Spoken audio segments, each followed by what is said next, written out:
یہ پیغام تو حکیم بن حزام رضی اللہ عنہ بعد میں مسلمان ہوئے، انہوں نے کہا اب تو کوئی ضرورت نہیں ہے جنگ کی، وہ اس قافلہ واپس نکل گیا ہے تو ہم واپس چلیں۔ تو ابو جہل نے کہا نہیں، ہم بدر جائیں گے، وہاں لونڈیاں نچائیں گے، شرابیں پئیں گے، اونٹ ذبح کر کے کھائیں گے اور اپنا جشن منا کے پھر واپس آئیں گے، اس سے پہلے کبھی ہم واپس نہیں جائیں گے۔ تو یہ اس سے اپنے تکبر اور ظلم میں آگے چلتے آئے۔ اور حکیم بن حزام تھے، انہوں نے بہت محنت کی کہ ایسا مت کرو، واپس چلو، جنگ اچھی نہیں ہوتی، لیکن وہ ابو جہل کے دماغ میں کوئی بات آئی نہیں، وہ اپنے لشکر کو لے کے نکلتا چلا آیا۔ اللہ کے نبی بدر کے قریب پہنچے تو ادھر وہ 1000، یہ 313، اس میں 100 گھوڑے، یہاں 2 گھوڑے، یہاں 8 تلواریں، ادھر 600 تلواریں، وہ تو پورے مسلح ہو کے نکلے تھے۔ اور یہاں وَإِنَّ فَرِيقًا مِّنَ الْمُؤْمِنِينَ لَكَارِهُونَ، اور یہاں جب پتہ چلا کہ سامنے ابو سفیان نہیں ہے، اب تو ابو جہل ہے، تو ہمارے پاس تو تیاری کوئی نہیں ہے، تو کچھ مسلمان گھبرانے لگے کہ اب کیا ہوگا۔ ابو ہریرہ رضی اللہ عنہ کی پہلی جنگ تھی موتا، اس میں روم تھا 1,00,000، صحابہ تھے 3,000، 1,00,000 تو ابو ہریرہ کا رنگ بدلنے لگا۔ ثابت بن اقرم انصاری پاس کھڑے تھے، کہنے لگے ابو ہریرہ کأنک تری جموعا کثیرا، لگتا ہے بڑے بڑے لشکر دیکھ کے ڈر رہے ہو؟ کہنے لگا ہاں۔ کہنے لگے لم تشہد بدرا، تو بدر میں ہوتا نا تو آج ڈرتا نہیں۔ ان لا ننصر بالکثرہ، ہم کثرت کی بنیاد پہ فتح نہیں پاتے، ہم اللہ کی مدد کی بنیاد پہ فتح پاتے ہیں۔ تو بدر کی جنگ جو تھی نا، وہ دشمن کا خوف نکالنے کے لیے تھی اور اللہ کی مدد دکھانے کے لیے تھی اور اللہ کا غیبی نظام چلانے کے لیے تھی۔ تو آپ نے پوچھا بولو بھئی کیا کریں، واپس چلیں یا آگے بڑھیں؟ واپس جاتے تو سارے عرب سے اسلام کا رعب اٹھ جاتا اور قریش کی دھاک بیٹھ جاتی، لیکن مدینے والوں کے ساتھ معاہدہ ہوا تھا کہ مدینے میں رہ کر آپ کی حفاظت کریں گے، مدینے سے باہر نہیں۔ تو لہٰذا اب آپ پوچھ رہے ہیں بولو بھئی کیا کرنا ہے؟ تو مقداد بن اسود کھڑے ہوئے، یا رسول اللہ، پھر ہم بنو اسرائیل نہیں ہیں کہ ہم کہیں جیسے ان کی قوم نے کہا تھا موسیٰ سے اذهب انت وربک فقاتلا انا ہاہنا قاعدون، تو جا اور تیرا رب جا کے لڑو، جب فتح ہو جائے بات سانو ہی سد لیا جائے۔ تو ہم یہ بیٹھے ہیں، تو یا رسول اللہ ہم کہیں گے اذهب انت وربک فقاتلا نحن معک مقاتلون، آپ چلیں، آپ کا رب چلے، آپ تلوار اٹھائیں، ہم ساتھ اٹھائیں گے، آپ کے آگے قربان ہوں گے، پیچھے قربان ہوں گے، دائیں قربان ہوں گے، بائیں قربان ہوں گے، ہماری لاشوں سے گزر کر کوئی آپ تک پہنچے گا، ویسے کوئی نہیں پہنچے گا۔ تو آپ کا چہرہ کھل گیا، پھر ہم کہا بولو بھائی کیا کرنا ہے؟ تو پھر چونکہ آپ چاہتے تھے کہ مدینے والے بولیں، مدینے والے زیادہ تھے، یہ تو 86 تھے، تو سعد بن معاذ کھڑے ہو گئے، یا رسول اللہ ہم سوچ رہے تھے کہ مہاجرین ہمارے بھائی ہیں اور وہ ہماری ترجمانی بھی کر رہے ہیں، لیکن مقداد کی بات کے بعد پھر آپ کا پوچھنا کہ بولو کیا کرنا ہے، لگتا ہے آپ ہم مدینے والوں سے پوچھنا چاہتے ہیں۔ تو پھر یا رسول اللہ ہم آپ کے ہاتھ پر ایمان لائے، آپ کے ہاتھوں میں ہاتھ دیا، آپ پر بیعت کی، آپ کی غیبی خبروں کو سچا جانا، جو آسمان سے خبر آئی ہم نے کہا حق ہے، سچ ہے۔ تو یا رسول اللہ سالم من شیتا وحارم من شیتا وقت حبال من شیتا اور الق بن العدو انا لصبر فی الحرب وصدق عند اللقاء، یا رسول اللہ پھر آپ جس سے لڑانا ہے ہم حاضر ہیں، جس سے توڑنا ہے ہم حاضر ہیں، جس سے جوڑنا ہے ہم حاضر ہیں، ہمارے مال لے لیں، جو لے لیں گے وہ ہمیں زیادہ محبوب ہیں۔ آپ فرمائیں سمندروں میں کودو تو مدینے کا بچہ بھی پیچھے نہیں ہٹے گا، آپ فرمائیں آگ میں کودو تو جل کے راکھ ہو جائیں گے، پیچھے مڑ کے نہیں دیکھیں گے، آپ فرمائیں یمن تک اپنی سواریاں دوڑاتے چلے جاؤ تو مدینے کہ مدینے کی طرف مڑ کر کسی کی نظر بھی نہیں جائے گی، اور ہم اپنی گرد میں گم ہو کر برق غیمات تک اپنی سواریوں کو دوڑاتے چلے جائیں گے۔ یا رسول اللہ، ہم لڑائیوں میں ہمیشہ ثابت قدم رہے ہیں، اور دشمن کو ہمیشہ ہم نے سینے پر تیر کھایا ہے، کبھی پشت پہ تیر نہیں کھائے۔ وَلَسْنَا عَلَى الْأَعْقَابِ تَدْمَعُ قُلُوبُنَا وَلَكِنْ عَلَى الْأَقْدَامِ تَقْطُرُ الدِّمَاءُ۔ عبداللہ بن زبیر حجاج سے لڑ رہے تھے، کل 18 آدمی ساتھ تھے، 18، اور 4000 تھے شامی، تو صبح سے لے کر عصر تک 18 آدمیوں کے ساتھ 4000 کو حرم میں داخل نہیں ہونے دی۔ تو حجاج خبیث نے کہا اوپر سے پتھر مارو، یہ جن ہے، ایسے نہیں گرے گا۔ وہ اللہ کے نبی کا خون پیا تھا نا، تو ان میں اتنی طاقت تھی، دونوں ہاتھوں میں تلوار لے کے لڑ رہے تھے، تو اوپر سے انہوں نے پتھر مارے، وہ جو ہوتی تھی اس زمانے کی توپ، تو بیت اللہ کو بھی لگ رہے تھے، اور ایک پتھر آ کر عبداللہ بن زبیر کو ماتھے پہ لگا، تو خون کا فوارہ چھوٹا نا سینے پر، تو وَلَسْنَا عَلَى الْأَعْقَابِ تَدْمَعُ قُلُوبُنَا، ہم وہ نہیں ہیں جو پیٹھ پہ زخم کھا کے ایڑیوں کو رنگین کریں، ہم وہ ہیں جو سینے پہ زخم کھا کے اپنے پنجوں کو مہندی لگاتے ہیں۔ اللہ کا نبی کا چہرہ ایسے گلزار ہو گیا، ہم کہا بس یہاں ابو جہل گرے گا، یہاں امیہ گرے گا، یہاں ابی گرے گا، یہاں فلاں گزرے، یہاں ابو البختری، ایک ایک کا نام لے کر فرمایا، یہاں یوں لکڑی کا نشان لگا کے بتایا، یہاں عتبہ گرے گا، یہاں شیبہ گرے گا، یہاں ولید گرے گا، یہاں ابو جہل گرے گا۔ اور اگلے دن فرماتے ہیں صحابی کہ جہاں میرے نبی کی لکڑی تھی وہیں ان کی لاشیں پڑی تھیں۔ تو جمعہ کا دن آیا تو آپ نے صفیں درست فرمائیں، تو غزیہ رضی اللہ تعالیٰ عنہ وہ صف میں کھڑے تھے، ذرا ان کا پیٹ بڑا تھا، آگے نکلا ہوا تھا، تو آپ نے انگلی چبو کر کہا پیچھے ہٹو، کہا یا رسول اللہ آپ نے مجھے دکھ پہنچایا، تکلیف پہنچائی، اب کیا ہوا؟ آپ نے مجھے انگلی ماری، کہا تو پھر کہا میں بدلہ لوں گا، آپ کہا لے لو، کہا نہیں ایسے نہیں، میرا ننگا پیٹ ہے، آپ نے زرہ پہنی، آپ پیٹ سے کپڑا ہٹائیں، میں وہاں انگلی ماروں گا جہاں آپ نے مجھے انگلی ماری۔ آپ بڑے حیران ہو رہے ہیں یہ کیا کہہ رہا ہے، پھر آپ نے کپڑا ہٹا دیا اپنے پیٹ سے، تو ایک دم چمٹ کے چومنے لگے گا، یا رسول اللہ مجھے لگتا ہے میں نہیں بچوں گا، جاتے جاتے آپ کا بوسہ لے لیں۔ اور وہ اس جنگ میں شہید ہوئے، 6 مہاجرین شہید ہوئے اور 8 انصار شہید ہوئے، 14 ٹوٹل شہید ہوئے، 70 قریش کے مارے گئے اور 14 انصار، 6 مہاجرین میں سے اور 8 انصار میں سے۔ تو انہوں نے کہا یا رسول میں نے یہ تو میرا بہانہ تھا، میں جاتے جاتے آپ کا بوسہ لے لوں، مجھے لگتا ہے کہ میں اس جنگ میں نہیں بچوں گا، اور ویسا ہی ہوا، وہ اس میں شہید ہو گیا۔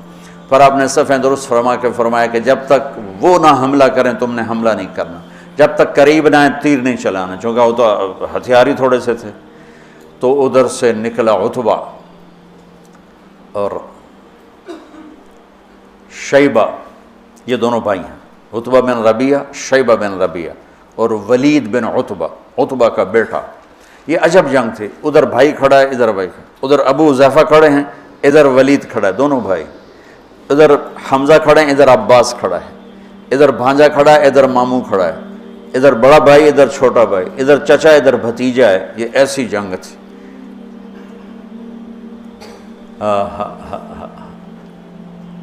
لا تجدون قوما يوادون من حاد الله ورسوله ولو كانوا آباءهم او ابناءهم۔ سبحان اللہ۔ اس لیے تو اللہ نے کہا بس جاؤ جو مرضی کرو، میں نے معاف کر دی۔ تو ان کے مقابلے میں آئے عوف اور معوذ بن عفرا، دونوں بھائی،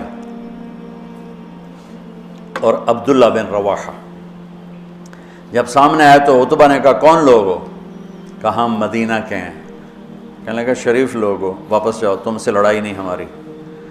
تو اعلان کیا محمد اخرج الینا اکفاءنا، ہماری قوم کے آگے بھیج، ہم ان کھیتی باڑی کرنے والوں سے نہیں لڑنا چاہتے، اپنی قوم سے لڑنا ہے۔ تو پھر آپ نے کہا حمزہ اٹھو، پھر آپ نے اہل بیت اٹھائے، اہل بیت اٹھائے، باقی صحابہ کو نہیں اٹھایا، اہل بیت کو اٹھایا۔ حمزہ اٹھو، عبید اٹھو، عبید بن حارث بن عبد المطلب، اور حمزہ بن عبد المطلب، عبید اٹھو، علی بن ابی طالب اٹھو۔ تو یہ تینوں حضرات نکلے، تو چونکہ وہ خوت تو پہنا ہوا تھا، تو عتبہ نے کہا کون ہو؟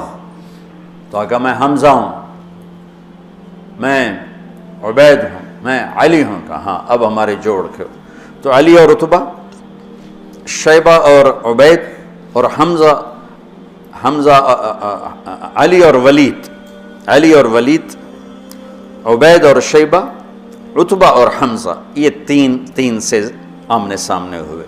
تو حمزہ رضی اللہ تعالیٰ عنہ تو شاہ سوار اسلام تھے، اسد اللہ ہے و اسد رسول ہی کا ٹائٹل پایا احد کی جنگ میں شہادت کے بعد۔ جب وہ شہید ہوئے تو اللہ کے نبی بہت رو رہے تھے، تو اللہ نے جبریل کو اتارا کہ میرے حبیب سے کہا مت روئیں، ہم نے عرش کے اوپر لکھوا دیا ہے حمزہ تو اسد اللہ و اسد رسول ہی، کہ حمزہ اللہ اس کے رسول کے شیر ہیں۔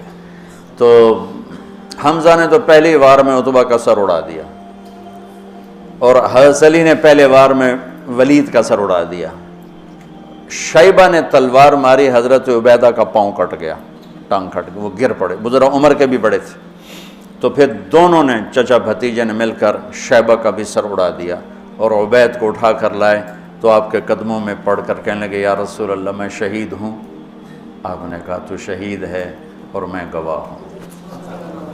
پھر وہ کہنے لگے یا رسول اللہ اگر آج ابو طالب زندہ ہوتے تو دیکھتے کہ ان کے اس شعر کا میں زیادہ حقدار ہوں، کذبتم وبیت اللہ نبذ محمدا ولما نطاعن حولہ ونناضل ونسلمہ حتی نسرى حولہ ونذهل عن ابنائنا والحلائل۔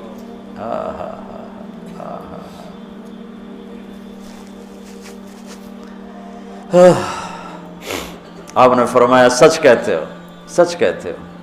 تو پھر یہ واپسی پر چند میل آگے میں ان کی قبر کی زیارت کی ہے، ایک بدو مجھے لے گیا، ویسے تو کوئی وہاں جا ہی نہیں سکتا، یعنی کسی کو پتہ ہی کوئی نہیں ہے کہ یہاں وہ ہستی آرام فرما رہے ہیں، اور اوپر کوئی ٹائٹل نہیں، کوئی نام نہیں، وہ علاقے کا تھا، راستوں کو جانتا تھا۔ وہ ایک عرب دوست کی جیپ کو، یہ وہ سفر ہے جس میں میں ابوا بھی گیا تھا، یہ وہ سفر، تو اس نے ہماری جیپ سڑک سے نیچے اتاری اور کھڈوں میں سے اور ٹیلوں میں سے گزارتا ایک ویرانے میں قبرستان تھا، ویرانے میں، وہ مجھے وہاں کہا یہ ہے حضرت عبید بن حارث کی قبر، نے مجھے وہاں کھڑا کیا، وہاں میں نے ان کے لیے سلام پیش کیا، دعا کی۔ تو جب یہ تین گرے تو ابو جہل کہنے لگا انہوں نے جلد بازی کی، گھبراؤ نہیں، حملہ کرو۔ تو آپ نے فرمایا تیر سنبھال کے رکھو، جب زد میں پھر تیر چلانا، پھر تیر چلے۔ آپ نے مٹھی اٹھائی، شاہت الوجوہ، اور پھینکی، سب کی آنکھوں میں ریت پڑ گئی۔ جنگ سے پہلے ہوا کا ایک جھونکا آیا، بگول ایسے، حضرت علی نے پوچھا یا رسول اللہ یہ کیا ہے؟ آپ نے کہا جبریل 500 فرشتوں کے ساتھ آ گئے۔ پھر تھوڑی بعد دوبارہ یا رسول اللہ یہ کیا ہے؟ کہا میکائیل 500 فرشتوں کے ساتھ آ گئے۔ اذ تستغیثون ربکم فاستجاب لکم انی ممدکم بألف من الملائکۃ مردفین، جب تم نے رب کو پکارا تو اس نے لبیک کہتے ہوئے فرمایا کہ چلو، وہ 1000 ہیں، ہم 1000 فرشتے بھیج رہے ہیں۔ پہلے بھی فرشتے آتے تھے، آج بھی فرشتے آ رہے ہیں۔ فرشتے کبھی لڑتے نہیں تھے، صرف روح کی کیفیت پیدا کرتے تھے۔ یہ بدر پہلی جنگ ہے جس میں فرشتوں نے لڑنا ہے، اور فرشتوں کو لڑنا نہیں آتا، تو اللہ ان کو لڑنے کا طریقہ بتا رہا ہے۔ اذ یوحی ربک الی الملائکۃ انی معاکم فثبتوا الذین آمنوا سألقی فی قلوب الذین کفروا الرعب۔ اب آگے بتا رہا ہے کہ اب تم نے لڑنا کیسے ہے، فضربوا فوق الاعناق، تم نے تلوار گردن پہ مارنی ہے، وضربوا منہم کل بنان، اگر گردن سے خطا ہو تو پھر ہاتھ کاٹ دینا، کہ ہاتھ کٹے گا تو گرفتار ہو جائے گا، گردن کٹے گی تو اوپر جا کے گرفتار ہو جائے گا، ویسے ہی دنیا سے فارغ ہو جائے گا۔ تو کتنے صحابہ کا فرمان ہے کہ میں نے تلوار اٹھائی اور میری تلوار سے پہلے اس کی گردن اڑ کے وہ گئی۔ فرشتے پہلی دفعہ لڑنے کے لیے آئے، اترتے تھے نبیوں کی مدد کے لیے، لڑتے نہیں تھے۔ یہ آج پہلی جنگ ہے جس میں لڑ رہے ہیں۔ جبریل نے ایک دفعہ پوچھا یا رسول اللہ آپ کے صحابہ میں سب سے افضل کون ہے؟ آپ نے کہا جو بدر میں شریک ہوئے۔ تو جبریل نے کہا آسمانوں کے فرشتوں میں جو 1000 فرشتہ بدر میں آئے وہ سب سے افضل شمار کیا جاتا، سب سے اعلیٰ وہ شمار کیا جاتا۔ تو چند گھڑیاں گزری تھی کہ قریش کے قدم اکھڑ گئے اور 70 ان کے مارے گئے، 70 ان کے قید ہوئے۔ حضرت عباس کا قد اتنا بڑا تھا کہ جب وہ اونٹ پر گھوڑے پر بیٹھتے تھے پاؤں زمین پر لگتے تھے، اتنا بڑا قد تھا ان کا۔ وہ اونٹ پہ سواری کیا کرتے تھے۔ ان کو ایک چھوٹے سے صحابی ابو الیسر انصاری، وہ ان کی مشکیں باندھ کے دلا رہے تھے، اور حضرت عباس شرمندہ ہو رہے تھے، ان تو پھونک مار دیتے اڑ جاندہ ہو، اور ان کے بازو باندھ کے لا رہا ہے۔ تو کہنے لگے بھتیجے مجھے اس نے نہیں پکڑا، کوئی زمین آسمان کے درمیان معلق تھا، اس نے میرے ہاتھ پکڑ کے باندھ دی اور اس کو رسی پکڑا دی۔ وہ کہنے لگا نہیں یا رسول اللہ میں نہیں پکڑا ہے اس کو، میں نہیں پکڑا ہے۔ ہم کہا چپ کر، اللہ نے فرشتے کے ذریعے تیری مدد کی ہے، فقد ایدک اللہ بملک کریم، چپ کر، اللہ نے فرشتے کے ذریعے تیری مدد کی ہے۔ تو یہ پہلی جنگ تھی جس میں اللہ تعالیٰ نے فتح مبین نصیب فرمائی، اور ان تستفتحوا فقد جاءکم الفتح وَإِن تَنْتَهُوا فَهُوَ خَيْرٌ لَكُمْ وَإِن تَعُودُوا نَعُدْ وَلَن تُغْنِيَ عَنْكُمْ فِئَتُكُمْ شَيْئًا وَلَوْ كَثُرَتْ وَأَنَّ اللَّهَ مَعَ الْمُؤْمِنِينَ۔ یہ آیات آج بھی انتظار کر رہی ہیں کہ اگر ہم ایمان والے بن جائیں تو اللہ کہتا وَأَنَّ اللَّهَ مَعَ الْمُؤْمِنِينَ، اگر تم ایمان والے ہو تو ہم تمہارے ساتھ ہیں، اور جب ہم تمہارے ساتھ ہیں پھر کون تمہارے اوپر؟ إِن يَنْصُرْكُمُ اللَّهُ فَلَا غَالِبَ لَكُمْ، اگر ہم تمہاری مدد کریں کون غالب آئے گا؟ وَإِن يَخْذُلْكُمْ، اور اگر ہم تمہیں چھوڑ دیں فَمَنْ ذَا الَّذِي يَنْصُرُكُمْ مِنْ بَعْدِهِ، پھر کون ہے جو تمہاری مدد کرے؟ تو یہ بدر کے موقع کی آیات ہیں، اور بدر کے واقع سورہ انفال میں اللہ تعالیٰ نے اس کو خوبصورت طریقے کئی جگہ اللہ نے بیان کیا، یہ انفال میں بڑی تفصیل کے ساتھ اس کو بیان کیا ہے۔ یہ آج کے حوالے سے میں نے تھوڑا سا